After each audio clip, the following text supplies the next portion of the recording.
Biaggio. So, yeah, 6 amateur fights, 5 wins in a row for you now. We've obviously been in the gym here and seeing your developments. What do you think has been your main developments in a part of this amateur journey? Yeah, I think just improving each and every single day. That's the main goal.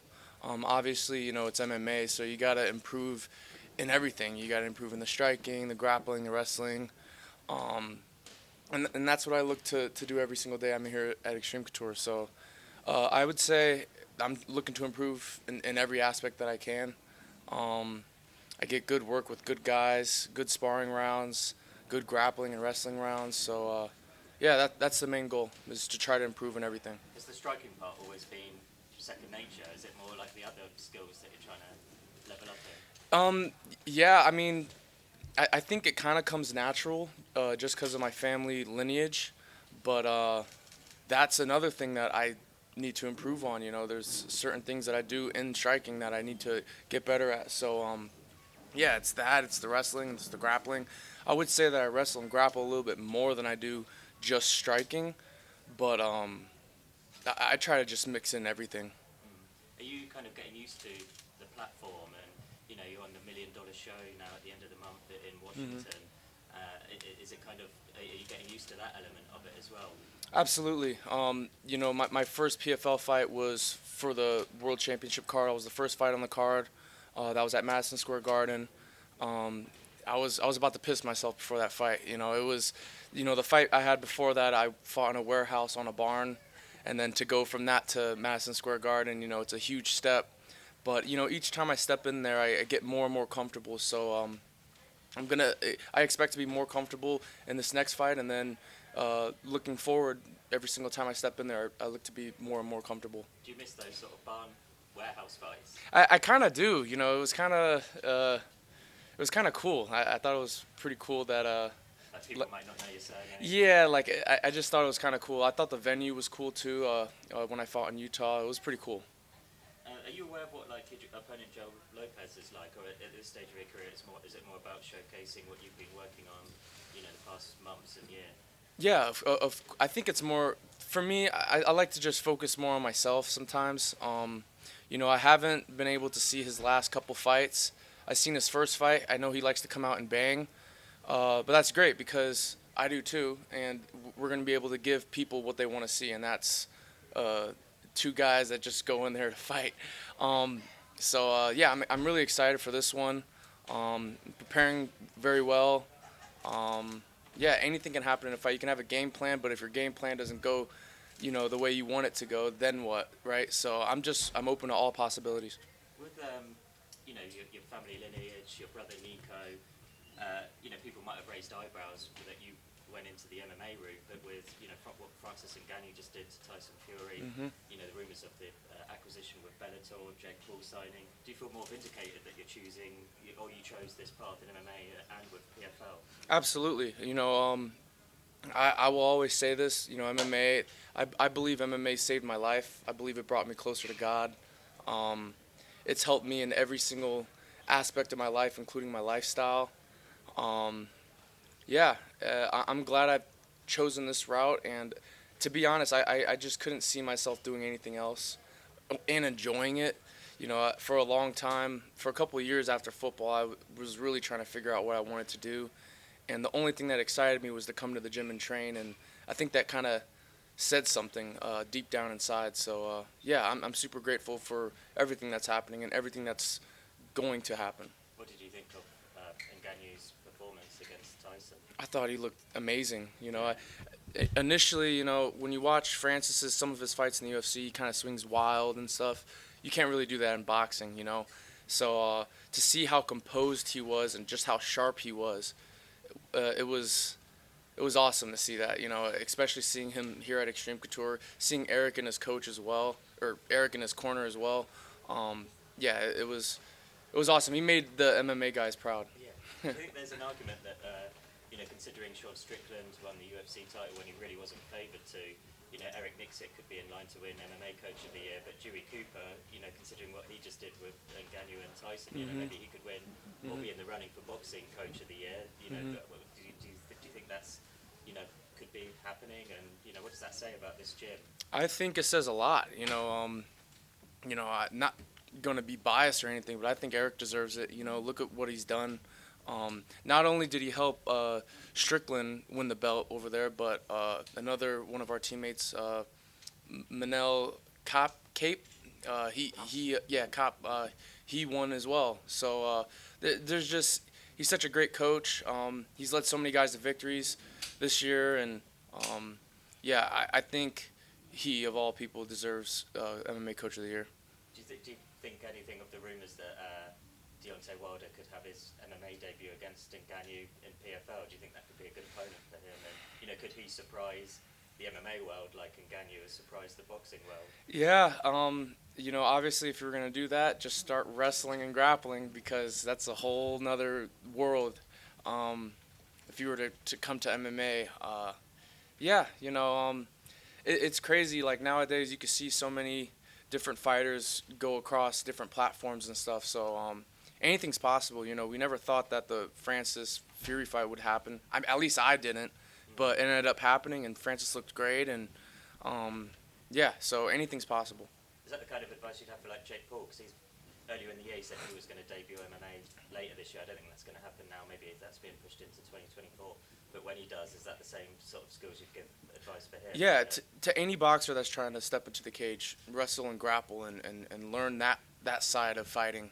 But I don't think Jake's stupid. I think he knows that.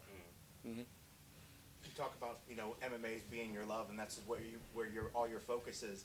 That being said, if you establish yourself down the line, could you see yourself doing big crossover fights at some point, or do you not even want to humor those ideas right now because you want to think of that? But with your lineage, your name, makes sense down the line if you establish yourself as a great MMA fighter, that those crossover fights could be there for you in boxing. Oh, absolutely. I don't know the future. Anything could happen in the future. Obviously that is a possibility to try some boxing fights. But right now, I'm focusing on MMA, trying to just get my record up. I'm still an amateur, haven't even turned pro yet. So right now it's just the beginning of my career, and I'm just looking to just go up and up and up and up. Well, to follow up on that, I'm sure you get asked a lot of times. You say you're getting more and more comfortable in this is, I think, your 5th or 6th fight you're going to have with them. When will you feel that point that you're ready to go pro? Yeah, God willing, I put this guy to sleep in November, and I'm going to sit down with my coach and see what he thinks is next. I like to listen to him. I'm still a baby. He has so much more knowledge than I do. So, and this is not a sport to rush in, but personally, if you were to just ask me individually, I think after this next fight after, I get the win, God willing, in this next one, I think I'll be ready to go pro. But, again, it's not just me. I want to see what my coach thinks and pick his brain a little bit.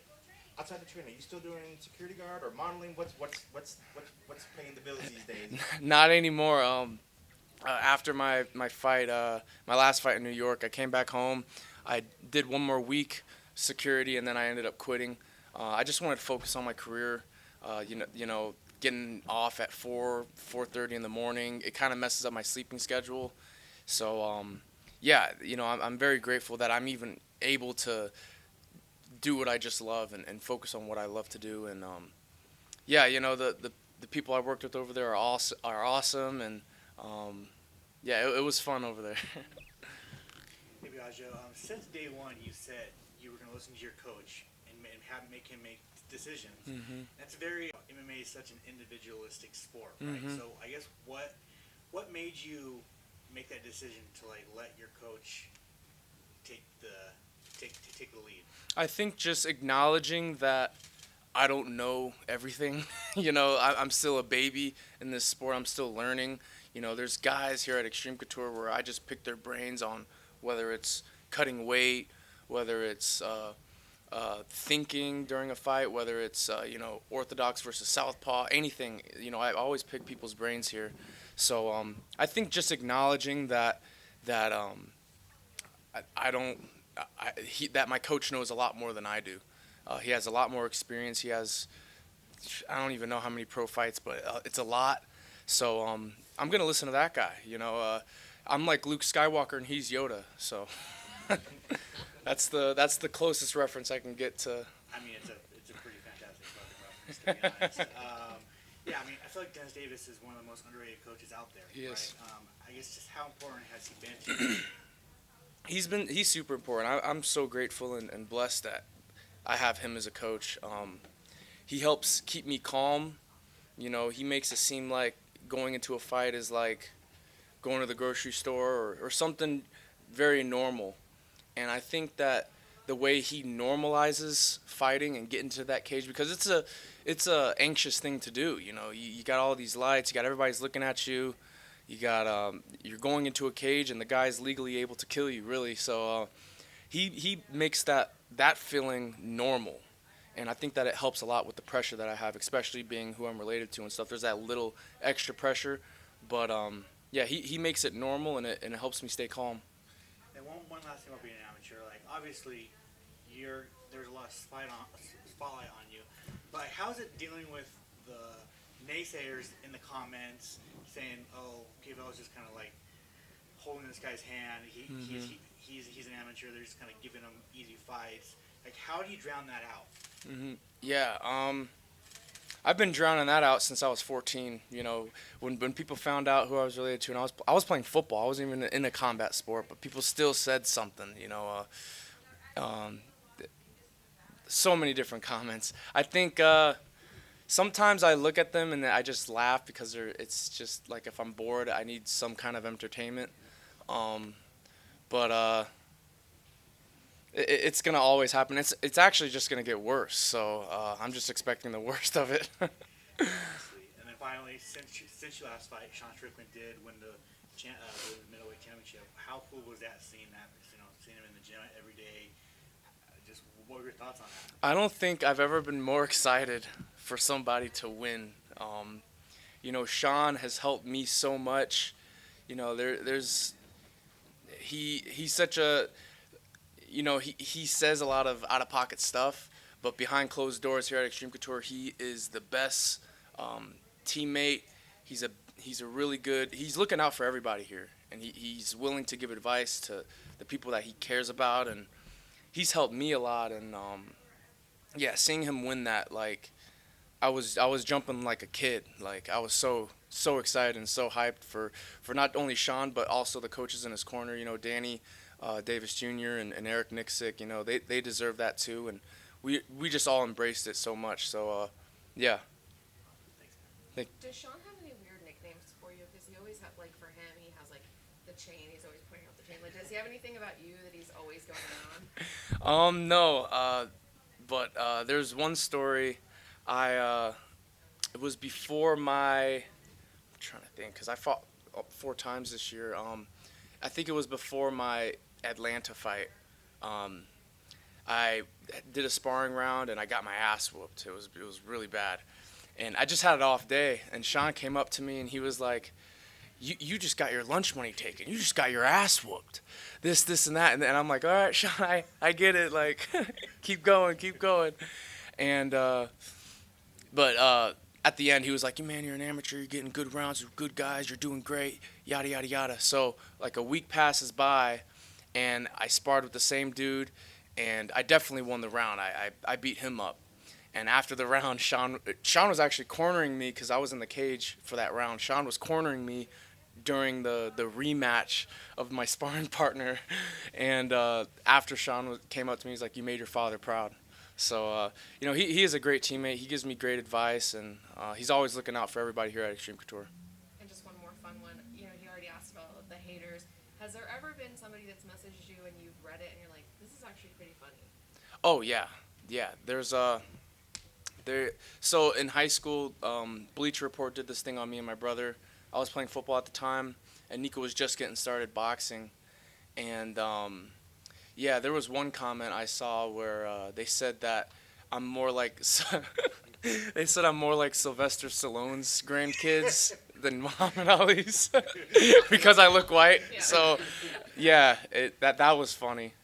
There's always people are funny. You know, that's one thing that's entertaining about it is there are some people that are really funny and they can crack some good jokes.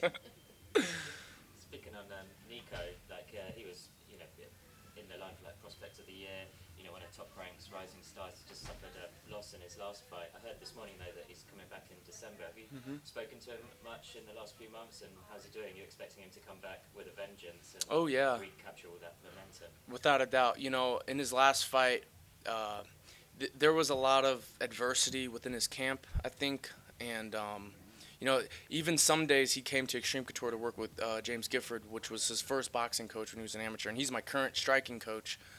That's actually who I'm about to see right after this interview. But yeah, he had some thing going on in his camp, and going into that fight, you can kind of see it when he was performing, that there was some stuff outside that was affecting him.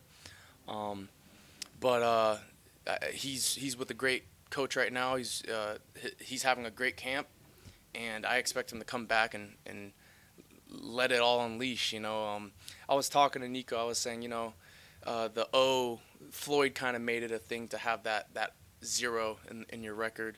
But if you're 25-0 and you're boring, who cares? But if you're like 25-4 and you're the most exciting fighter to watch, then people love you. You got more fans and stuff like that. So I was just, after that, I was just telling him, it doesn't matter as long as you're entertaining and you put on a fight. Like that's, and now to just not give it to the judges the next time. Now to just let it all out in there and be prepared to die. And these are some conversations that we were just having after his fight, because he fought, I think, right after I fought or right before I fought or something.